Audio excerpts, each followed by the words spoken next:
चूना कंक्रीट बनाना और इस्तेमाल। आप सबको, ख़ास तौर से ख़वातीन और बच्चियों को मेरा सलाम और दुआएं पहुँचे। मैं माहौल दोस्त आर्किटेक्ट यास्मीन लारी हूँ और आप ज़ीरो कार्बन चैनल पर कम कीमत, माहौलियाती मुफीद और इंसान पसंद घर बनाने के तरीक़े सीख रहे हैं ताकि हर कोई अपना सस्ता और मजबूत घर खुद बना सके। आपने मेरे साथ कई तरह के माहौल दोस्त या सब्ज़ मटेरियल के बारे में आगाही हासिल की और उनको बनाने के तरीक़े सीखे। आज मैं चूना कंक्रीट बनाने और इसके इस्तेमाल के बारे में बताना चाहती हूँ। जब हम घर के लिए दीवारें बनाते हैं तो ये बहुत ज़रूरी है कि उनकी बुनियाद भी बनाई जाए। अक्सर देही इलाकों में घर बगैर बुनियाद के और प्लिंथ के बगैर बना दिए जाते हैं और यही वजह है कि वो पायदार नहीं होते और कुछ सालों में ढह जाते हैं। सबसे बड़ी बात है कि वो कुदरती आफात का मुकाबला नहीं कर सकते। हम जानते हैं कि चूँकि पाकिस्तान में ये आफात बढ़ रही हैं, अब तक करोड़ों ख़ानदान बेघर हो गए हैं। मेरी ख्वाहिश है कि हर कोई बेहतर तरीके से घर बनाना सीख ले ताकि जब ज़लज़ला या सैलाब आए तो सबके घर सलामत रहें। मजबूत घर बनाने के लिए हमें कुछ एहतियाती तरकीबें अपनानी चाहिए जो हमारे ज़ीरो कार्बन चैनल पर देखी जा सकती हैं।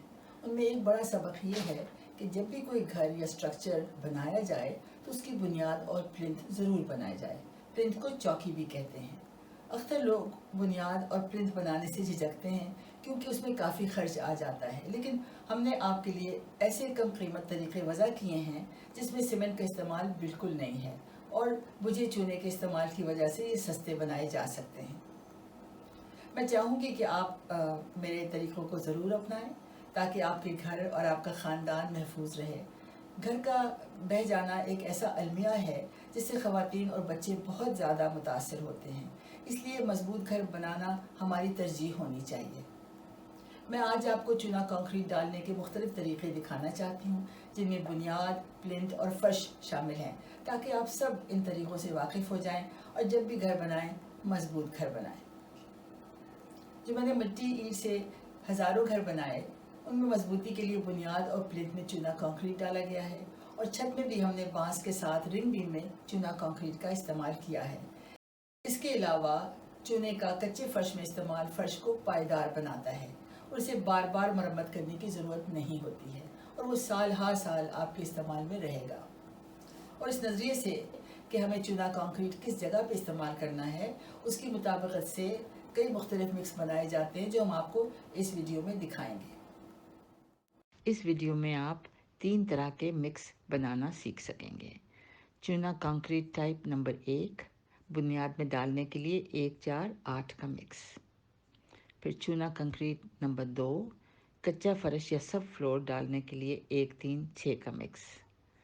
और तीसरा चूना कंक्रीट नंबर 3 बुनियाद में और रिंग बीम और प्लिंथ में डालने के लिए 1-2-4 का मिक्स। चूना कंक्रीट बनाने के लिए औजार और चीज़ें: फावड़ा, करंडी, लकड़ी का गुरमाला। इसके अलावा और जो चीज़ें चाहिए वो हैं बुझा चूना, खाका या रेत और बजरी, और इसके अलावा साफ़ पानी भी चाहिए। ये सारे मिक्स बनाने के लिए आप एक साफ़ सुथरी जगह का इंतखाब कर लें, क्योंकि जब आप सब चीज़ों को मिलाएं तो उनमें कोई गंदगी या कचरा ना मिले। चूना कंक्रीट टाइप नंबर 1-1-4-8 बनाने का तरीक़ा। 1-4-8 का मतलब है कि इस मिक्स में 1 हिस्सा चूना, 4 हिस्सा रेत और 8 हिस्सा बजरी का इस्तेमाल होगा। आप देख रहे हैं कि पहले बजरी की 8 ढेरियाँ लगा दी गई हैं। अब इसके बाद 4 रेत की रेडियों की अलग 4 ढेरियाँ डाल दी गई हैं और इन ढेरियों के दरमियान एक रेडी बुझा चूना की भी डाली गई है।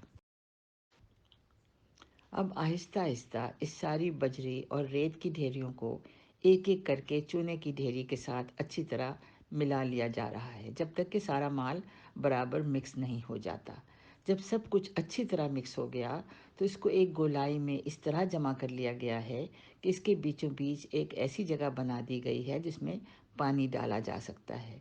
ये वही तरीका है जो ख़वातीन आटा गूंदने के वक्त पानी को आटा मिलाने के लिए अपनाती हैं। जब इस गोलाई के बीच में पानी डाला गया है तो आप देख रहे हैं कि फावड़े की मदद से خشک مال کو اس پانی میں ڈال کر ملایا جا رہا ہے۔ اس کو اس حد تک ملائیں کہ سارا خشک مال پانی میں مل جائے اور خشک مال کے بجائے گیلا اور ڈھیلا مال بن جائے۔ اس گیلے مال کو کچھ دیر تک آپس میں ملانا ہوگا۔ جب سب کچھ اچھی طرح مل جائے تو یہ مال اب تیار ہے۔ آپ دیکھ رہے ہیں کہ اس مال کو ایک ریڑھی میں ڈال کر جہاں اس کی ضرورت ہے وہاں لے جایا گیا ہے۔ اس مال کے لیے بنیاد کی خندق تیار کر لی گئی ہے اور کھدائی کر کے مٹی کو دھرمٹ کر کے بٹھا دیا گیا ہے۔ اب اس ریڑھی کو خندق میں الٹ دیا گیا ہے تاکہ وہ بنیاد کی تہہ بن جائے۔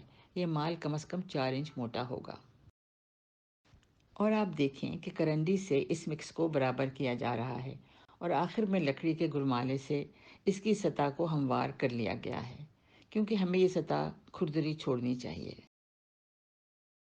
واٹر لیول کے استعمال سے ہم اس بات کی یقین دہانی کر لیں کہ اس چونا کنکریٹ کی سطح ہر طرف سے برابر ہے۔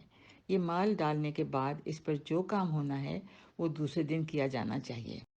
چونا کنکریٹ ٹائپ نمبر 2 1-3-6 بنانے کا طریقہ۔ 1-3-6 کے مکس کا مطلب ہے کہ اس میں 1 حصہ چونا، 3 حصہ ریت اور 6 حصہ بجری کا استعمال ہوگا۔ آپ دیکھ رہے ہیں کہ پہلے ایک تغاری بجھا چونا کی ڈال دی گئی ہے اور پھر 3 تغاریاں ریت کی الٹ دی گئی ہیں اور آخر میں 6 تغاریاں بجری ڈھیر کر دی گئی ہیں۔ اب آہستہ آہستہ اس ساری بجری اور ریت کی ڈھیریوں کو ایک ایک کر کے چونے کی ڈھیری کے ساتھ اچھی طرح ملا لیا جاتا ہے جب تک کہ سارا مال برابر مکس نہ ہو جائے۔ جب سب کچھ اچھی طرح مکس ہو گیا تو اس کو ایک گولائی میں اس طرح جمع کر لیا جاتا ہے کہ اس کے بیچوں بیچ ایک ایسی جگہ بن گئی جس میں پانی ڈالا جا سکتا ہے۔ اور جیسا میں نے پہلے کہا، یہ وہی طریقہ ہے جو خواتین آٹا گوندنے کے وقت پانی کو آٹا ملانے کے لیے اپناتی ہیں۔ جب اس گولائی کے بیچ میں پانی ڈالا گیا ہے تو آپ دیکھ رہے ہیں کہ پھاوڑی کی مدد سے خشک مال کو اس پانی کے ساتھ ملایا جا رہا ہے۔ ان سب کو اس حد تک ملایا جاتا ہے کہ سارا خشک مال پانی میں مل جائے اور خشک مال کے بجائے گیلا اور ڈھیلا سا مال بن جائے۔ اس گیلے مال کو کچھ دیر تک آپس میں ملانا ہوگا۔ جب سب کچھ اچھی طرح مل جائے تو یہ مال اب تیار ہے۔ اب اس گیلے مکس کو ایک ریڑھی میں ڈال کر جہاں اس کی ضرورت ہے وہاں لے جایا گیا ہے۔ یہ مال چونکہ کچے فرش کے طور پر استعمال کیا جائے گا، آپ دیکھیں کہ یہ مال روڑا کے اوپر الٹ دیا گیا ہے اور اس کو کرنڈی سے برابر کیا جا رہا ہے۔ یہ کچا فرش 3 انچ موٹا ڈالا جائے گا۔ بہتر ہے کہ واٹر لیول کے استعمال سے ہم اس بات کی یقین دہانی کر لیں کہ اس چونا کنکریٹ کی سطح ہر طرف برابر ہے۔ دوسرے دن سے اس پر پکا فرش کی تہیں لگانی شروع کی جا سکتی ہیں۔ چونا کنکریٹ ٹائپ نمبر 3 1-2-4 بنانے کا طریقہ۔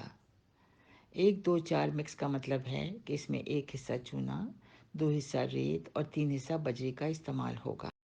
آپ دیکھ رہے ہیں کہ پہلے 4 ریڑیاں بھر کر بجری کی ڈھیریاں لگا دی ہیں۔ اب اس کے بعد 2 ریڑیاں بھر کر ریت کی ڈھیریاں ڈالی جا رہی ہیں اور ان ڈھیریوں کے درمیان ایک ریڑھی بجھا چونا بھی ڈال دی گئی ہے۔ اب آہستہ آہستہ اس ساری بجری اور ریت کی ڈھیریوں کو ایک ایک کر کے چونے کی ڈھیری کے ساتھ اچھی طرح ملا لیا جاتا ہے جب تک کہ سارا مال برابر مکس نہ ہو جائے۔ جب اس گولائی کے بیچ میں پانی ڈالا گیا ہے تو آپ دیکھ رہے ہیں کہ پھاوڑی کی مدد سے خشک مال کو اس پانی میں ڈال کر ملایا جا رہا ہے۔ اس کو اس حد تک ملائیں کہ خشک مال کے بجائے گیلا مال بن جائے۔ جب سب کچھ اچھی طرح مل جائے تو یہ مال اب تیار ہے۔ آپ دیکھ رہے ہیں کہ اس کو ایک تغاری میں ڈال کر جہاں اس کی ضرورت ہے وہاں لے جایا گیا ہے۔ جو بنیاد میں جگہ تیار کی گئی ہے اس میں اس مال کو کرنڈی سے ڈالا جا رہا ہے تاکہ وہ جگہ بھر جائے۔ یہ یاد رکھیں کہ جتنے چونا کنکریٹ کے مکس ہم نے آپ کو دکھائے ہیں ان کا جو حصہ باہر نظر آتا ہے اس کی ترائی 1 ہفتے سے 10 دن تک ضرور کی جانی چاہیے۔